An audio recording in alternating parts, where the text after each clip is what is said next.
நீங்கள் பார்த்துக் கொண்டிருப்பது 24 நியூஸ் தமிழ். அலங்காநல்லூரில் கவுண்டர் மகாஜன சங்க கூட்டம் நடைபெற்றது.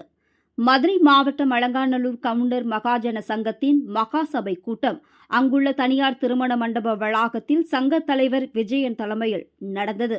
துணைத் தலைவர்கள் நல்லியப்பன், தயாளன் முன்னிலை வகித்தனர். செயலாளர் அழகப்பன் வரவேற்றார். கூட்டத்தில் துணை செயலாளர்கள் ரவிச்சந்திரன், சக்திவேல், பொருளாளர் சிதம்பரநாதன் மற்றும் நிர்வாக குழு உறுப்பினர்கள் உள்ளிட்ட பலர் கலந்து கொண்டு பேசினார்கள்.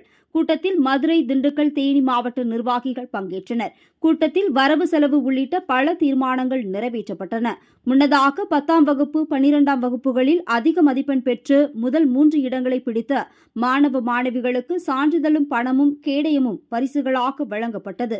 சங்க நிர்வாகிகளுக்கு கைத்தறி ஆடைகள் அணிவிக்கப்பட்டது.